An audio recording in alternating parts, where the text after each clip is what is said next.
Il est l'un des plus grands cancérologues en Afrique. Après une formation en médecine à l'Institut supérieur des sciences de la santé de l'Université Marien-Ngouabi à Brazzaville, il se spécialise en oncologie médicale auprès du professeur Jean Klaterski à l'Institut Jules Bordet, centre des tumeurs de l'Université libre de Bruxelles. Professeur émérite des universités, Jean-Bernard Kwamban est titulaire de la chaire de cancérologie médicale de la faculté des sciences de la santé de l'Université Marien-Ngouabi. Il est également directeur honoraire du diplôme d'études spéciales de cancérologie de la même faculté. Le professeur Kwamban a en outre exercé comme chef de service honoraire de cancérologie au centre hospitalier et universitaire de Brazzaville. Et pourtant, son parcours a été jalonné d'adversités. Le décès précoce de son père à l'âge de 8 ans, l'exclusion scolaire, le désœuvrement et autres difficultés se sont invités sur le chemin de cet enfant de Poto-Poto. Mais grâce à sa force de caractère, celles-ci ont été vaincues. Néanmoins, l'oncologue doit faire face à d'autres défis, ceux imposés par l'exercice de son métier.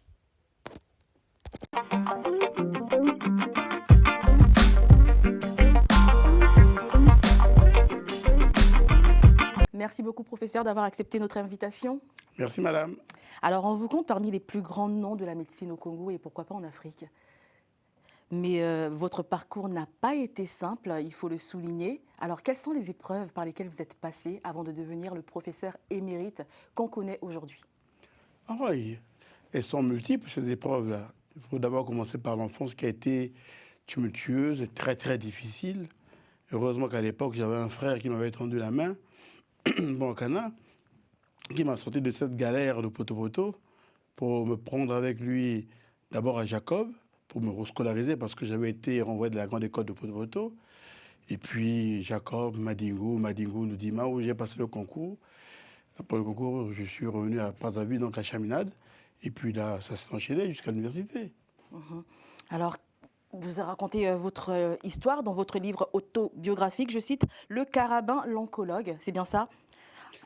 Oui, Le Caramel Oncologue, c'est un livre dans lequel je parle de ma vie d'étudiant et de ma vie de médecin.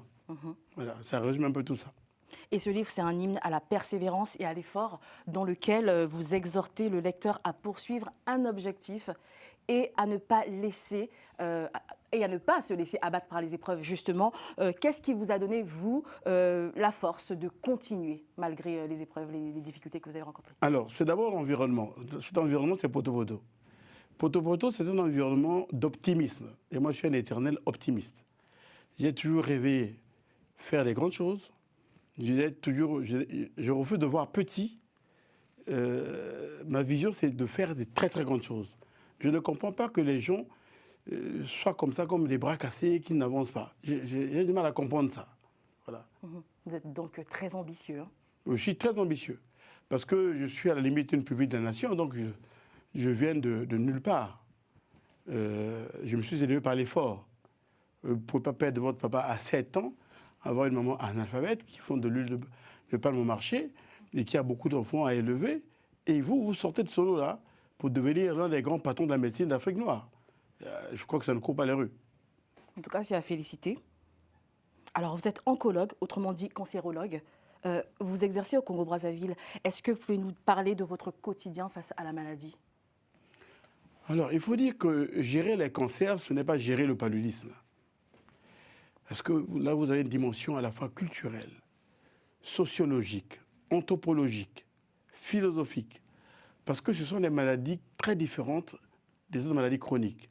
Parce que quand on parle de cancer, in fine, on voit le mot mort.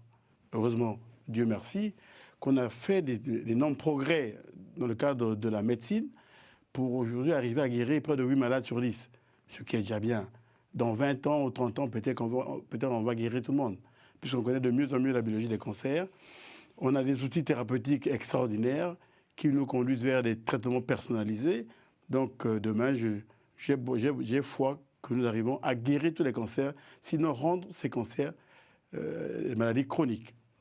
Alors sur le plan humain, comment vous vivez cette confrontation permanente avec la maladie? C'est très très difficile, c'est très très lourd à porter. C'est pour ça que j'ai écrit le livre Silence. silence face à l'épreuve de la maladie. Vous savez, quand vous gérez un enfant qui a un cancer, qui a 8 ans ou 10 ans, vous savez qu'il est condamné à mourir. Parce que la fin, c'est ça. Ses parents sont là. Et vous vous dites que cet enfant-là peut être le vôtre. Mais il y a des choses que vous ne dites plus. Vous devenez silencieux. Et c'est un silence lourd. C'est un silence qui est éprouvant. Mais c'est le travail. Et par contre, il y a des moments où on est heureux quand on arrive à guérir certains cancers.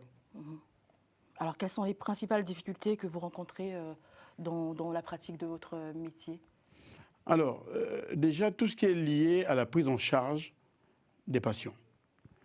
Et puis, en amont, le comportement des patients qui nous arrivent. Parce qu'en Afrique, les gens attendent parfois la fin pour venir voir le médecin. Donc, ils arrivent à des stades très avancés de la maladie. Hélas, à ce moment-là, les traitements deviennent très, très difficiles. L'idéal pour nous serait de les voir au début de la maladie pour leur donner le maximum de chances de guérison. Ça, c'est la première chose. La deuxième chose, ce sont les plateaux techniques. Vous savez, moi, je forme les cancérologues au sud du Sahara. À la limite, je les ai formés tous, hein, tous les pays d'Afrique noire. Soit les Sénégalais, les Ivoiriens, les Camerounais, les Gabonais, les Maliens, les Béninois, les Guinéens, les Centrafricains. Aujourd'hui, même les Congolais d'en face. Et quand je vois comment je les forme et que je stagne sur le plan du plateau technique, je suis un peu malheureux. Parce que quand je vais dans ces pays-là où je suis à la limite encensé, je vois qu'ils ont des plateaux techniques performants. Je dis, mais pourquoi on ne le ferait pas chez nous? Ce n'est pas compliqué à faire. C'est une question de vision et de volonté. On peut le faire. Alors, en Afrique, le cancer est perçu aussi comme une maladie mystérieuse, spirituelle, ce qui fait que le patient, au lieu d'aller directement à l'hôpital, il va préférer, par exemple, aller à l'église, consulter le pasteur pour prier, ou aller voir un tradit praticien. Est-ce que vous condamnez ce genre de pratique? Je condamne et je comprends. Parce que chez nous, tout ce qui est décès est assimilé à une cause. C'est l'oncle qui a tué, c'est la tante qui a ensorcelé, c'est la belle-mère qui a empoisonné. Mais c'est là où les médias doivent intervenir aussi. Il faut faire beaucoup de pédagogie. Il n'y a pas seulement les médecins qui doivent faire de la pédagogie, mais il y a également la population qui doit faire de la pédagogie. Et nous allons nous appuyer sur des médias pour faire cette pédagogie, pour expliquer. Parce que quand vous dites aux gens que vous avez un cancer, et que ce cancer, diagnostiqué tôt, peut être guéri, les gens ont foi. Mais si vous dites aux gens, vous avez un cancer pour lequel on ne peut rien apporter, tout de suite, il faut trouver l'explication. Et là, le recours le plus simple, c'est de penser que c'est l'oncle qui fait. Donc c'est un problème culturel. Et comment justement... vous avez parlé des médias, de la propagande, enfin de la pédagogie faite par les médias pour justement éviter ce phénomène de recours aux tradis praticiens ou tout simplement... Parce que je connais des personnes personnellement qui sont justement mortes du cancer parce qu'ils ont préféré d'abord aller prier plutôt que d'aller à l'hôpital se faire soigner. Ça, c'est vraiment dommage. Oui, mais malheureusement, beaucoup de malades perdent trop de temps dans des églises de réveil. Je tiens à souligner que c'est un cas en France, ce cas-là. Ouais. Mais en France, il y a des églises de réveil. Hein. Oui. Il suffit d'aller du côté de Montfermeil ou à gauche, à droite, vous trouverez beaucoup d'églises de réveil. Bon, c'est devenu un commerce. Mais c'est dommage qu'on retienne ces malades longtemps dans ces milieux-là au lieu de les envoyer vers les hôpitaux. C'est là, encore une fois de plus, si vous faites beaucoup de pédagogie, il faut expliquer aux gens, il faut leur dire qu'il y a des possibilités. Même si on n'arrive à vous guérir, il y a toujours des possibilités pour vous accompagner. Alors, dans le livre « Quand la vie reprend ses droits », qui est là, vous démystifiez justement le cancer du sein, qui est d'ailleurs le cancer le plus répandu chez la femme en Afrique subsaharienne. Qu'est-ce qu'on doit alors retenir du cancer? Comment on doit percevoir le cancer du sein? Bon, il faut dire que c'est une pathologie extrêmement grave, mais en même temps guérissable. Ouais. Pour qu'elle soit guérissable, il faut que la maladie soit découverte au début. Parce qu'au début de la maladie, nous avons tellement d'outils aujourd'hui pour permettre aux malades de s'en sortir. J'ai écrit ce livre à partir d'une conversation avec une patiente que j'ai soignée, que j'ai guérie du cancer. C'est une dame intellectuelle, enseignante au lycée, à qui on a donné toutes les explications possibles pour qu'elle puisse adhérer au traitement. Elle a adhéré au traitement, elle a accepté les traitements, nous l'avons accompagnée, elle s'en est sortie et aujourd'hui, elle fait du coaching auprès d'autres malades. Donc c'est une patiente qui aujourd'hui elle fait partie de nos armes thérapeutiques. Si je la prends dans le cadre de la cancérologie intégrative, où il n'y a pas que le soin à proprement parler, mais les à côté du soin. Alors en fait, cette dame aussi, c'est un témoignage que on peut guérir du cancer parce que justement, longtemps, le cancer a été associé à une certaine fatalité.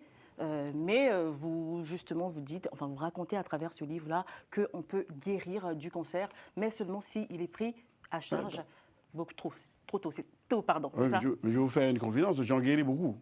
Je guéris beaucoup de dames atteintes de cancer du sein. Elles pourront témoigner un jour. Oui. Alors, quelles sont les chances de guérir du cancer en Afrique? Tout à l'heure, vous avez évoqué un chiffre, 8 sur 10, vous avez dit 8 cas sur 10. C'est en France ou bien c'est en Afrique de guérir? Non, c'est en Occident. En Afrique, nous sommes encore très loin du compte. Vous savez, j'ai commencé à faire la cancérologie en 1984. Donc, vous n'étiez même pas né.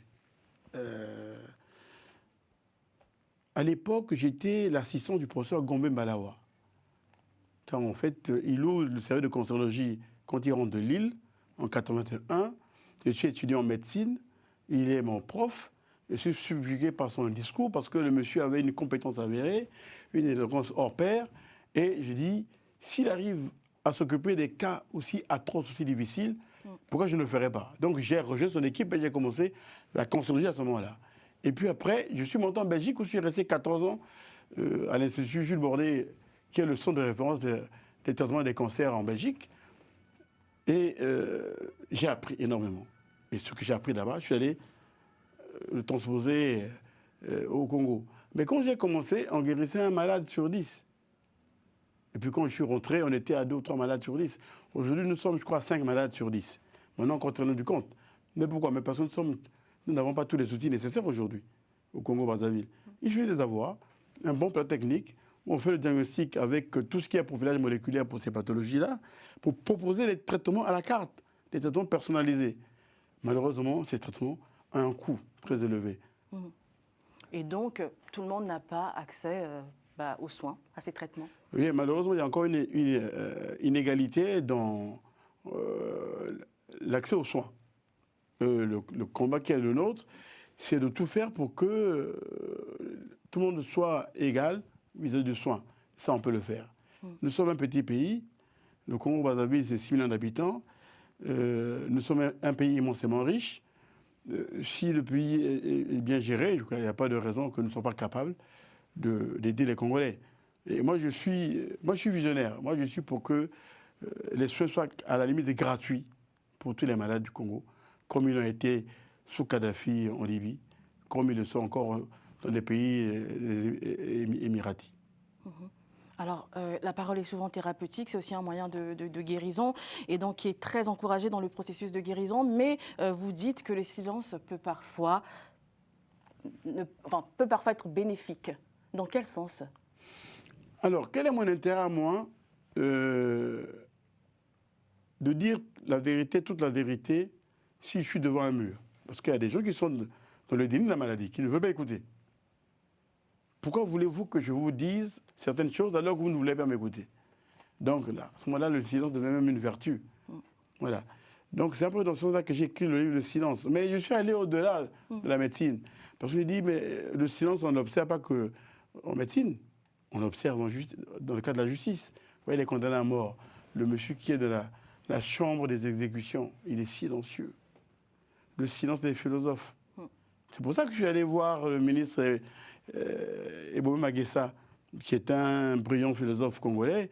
Je lui ai dit, très cher Calais, toi qui as la compétence philosophique pour comprendre mieux que moi le silence, est-ce que tu ne veux pas le lire, me l'améliorer et en faire la préface? Tout naturellement, il en a fait la préface. Je voudrais le saluer et le remercier pour m'avoir accompagné. Alors dans ce livre, justement, Le silence, vertu et méfait, vous distinguez 2 types de silence. Le silence qui construit et le silence qui détruit. Alors, à quel moment utiliser l'un ou l'autre? Alors, le silence peut être un remède. parce que parfois trop parler tue. Donc quand j'observe que mon silence peut accompagner quelqu'un à adhérer à un processus thérapeutique, je peux pas me taire. Mais ce n'est pas un silence morbide ou mortifère, c'est un silence accompagnateur. Mais il y a des moments où il faut dire des choses, sortir du silence. Quand je suis face à quelqu'un pour lequel je sais qu'on peut lui apporter un traitement pour le guérir et il refuse le traitement, à ce moment-là, je ne me tais pas. Et je lui parle. Et je ne suis plus silencieux. Je rends le silence. Je lui parle. Je fais de la pédagogie. Voilà. Ça, c'est l'autre versant du silence, où on dit, bon, on ne se tait pas, on parle. Mais quand je me rends compte que mon discours peut vous détruire, alors je ne parle pas. Alors, il y a aussi la question des soins palliatifs que vous évoquez dans votre livre pour une fin de vie digne. Alors, vous avez beaucoup écrit, hein, professeur. Mais, bon, il faut dire que j'ai eu le temps pour ça. Quand on m'a mis à la retraite de manière extrêmement brutale, il fallait se réinventer. Se réinventer, c'était faire quoi? Deux choses. J'ai la chance d'habiter un quartier qui s'appelle Makambadilou. J'avais à l'époque acheté un grand terrain là-bas, donc j'ai commencé à faire un petit potager. Et puis je dis, c'est pas suffisant, il faut que j'écrive. Donc j'écris également. Donc je me livre à l'écriture quasiment tous les jours, où j'ai à peu près 8 heures d'écriture. Donc ça me donne l'occasion d'écrire. Et puis j'ai des enfants qui prennent le temps de lire ce que j'écris. En fait, moi je ne suis pas un écrivain. Je suis entré dans l'écriture par effraction. Je griffonne, j'écris comme j'entends, comme je comprends.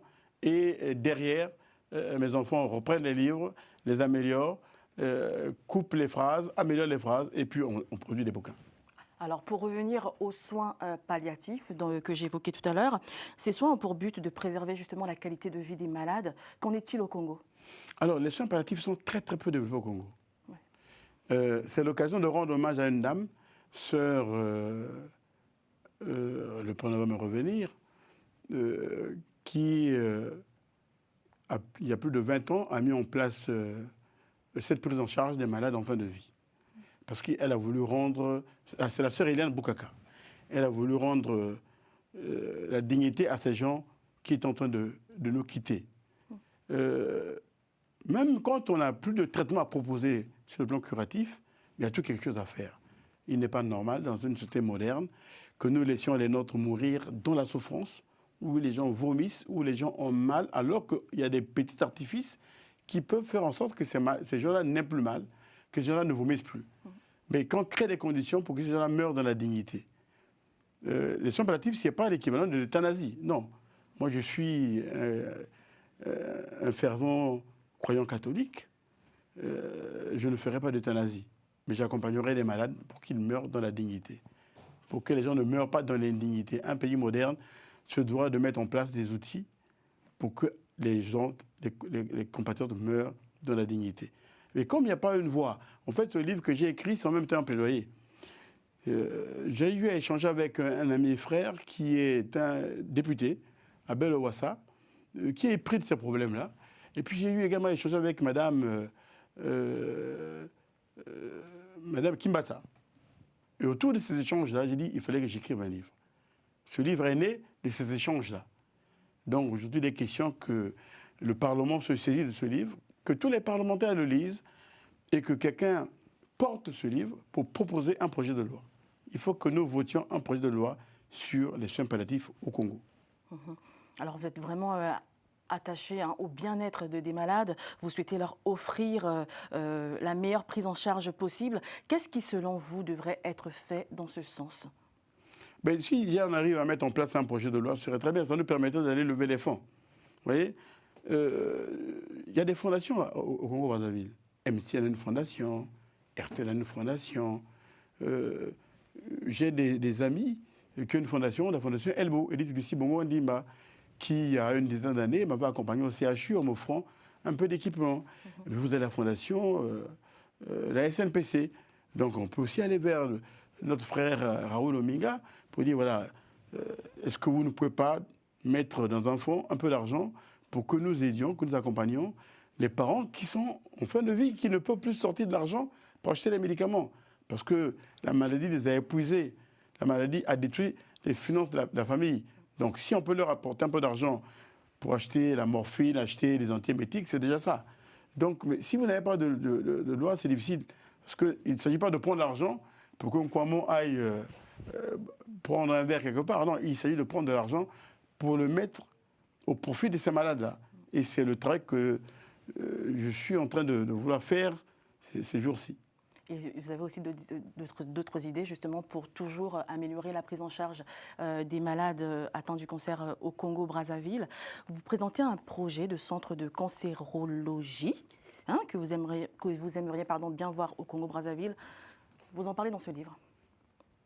L'oncologue africain face à l'épreuve de la maladie. Est-ce que vous pouvez nous parler brièvement de ce projet justement? Bon, alors j'ai même écrit un livre sur le CHU africain moderne à l'ère de l'IA, du big data et des innovations technologiques. Il faut dire que la médecine a changé et qu'avec l'IA, nous allons perdre beaucoup d'emplois. Les médecins vont devoir se réinventer. Les hôpitaux doivent également se réinventer. Je suis médecin depuis plus de 40 ans. J'exerce dans un hôpital qui s'appelle le CHU. C'est un hôpital qui est arrimé à la médecine des années 60. Or, la médecine a changé. Quand tu as commencé à faire la médecine, ou quand j'ai commencé à faire une médecine, on ne parlait pas de médecine prédictive. On ne pas de médecine prédictive. On ne parlait pas de médecine intégrative. On ne pas de médecine intégrative. On ne parlait pas de soins palliatifs. On ne pas de soins palliatifs. Mais il faut prendre en compte tous ces nouveaux éléments, tous ces nouveaux concepts pour bâtir quelque chose de nouveau. Et moi, je suis quelqu'un de très brutal en termes de vision. Moi, je n'aime pas les petites choses. Voilà. Est-ce qu'on peut faire autrement? Moi, je suis pour que nous ayons un campus universitaire digne de ce nom pour prendre en charge les malades. Ça veut dire quoi? Ça veut dire qu'on se retrouve sur le site de là où est bâti le CHU actuel, pour dire que ce site-là part du service de psychiatrie en passant par les sapeurs-pompiers, en allant au rail et de l'autre côté de la morgue. On peut se faire violence. On peut être courageux.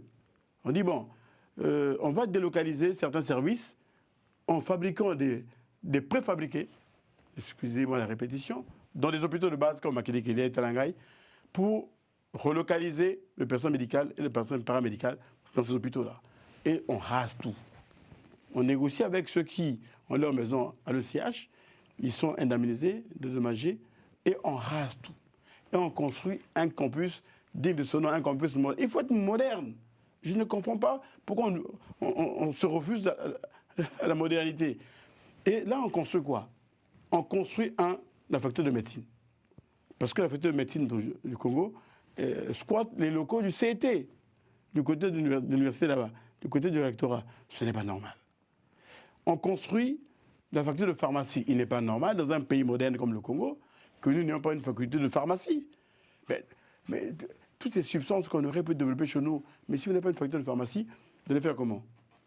Hier, nous faisons former nos dentistes en URSS. Cette voie-là est fermée. Donc, on ne forme plus. On va maintenant prendre nos dentistes à Kinshasa. Donc, on crée une faculté de chirurgie dentaire. Donc, vous avez la faculté de médecine, la faculté de pharmacie, la faculté de chirurgie dentaire, et à côté, vous faites un CHU de 350-400 lits moderne, où vous mettez en place toutes les structures de la robotique. Parce que la chirurgie demain sera une chirurgie robotisée. Parce qu'il y aura très peu de chirurgiens en salle d'op. Les chirurgiens seront à l'extérieur des salles d'op pour gérer les consoles. Quand on a fait ça, on ne s'arrête pas là. On construit ce qu'on appelle l'internat.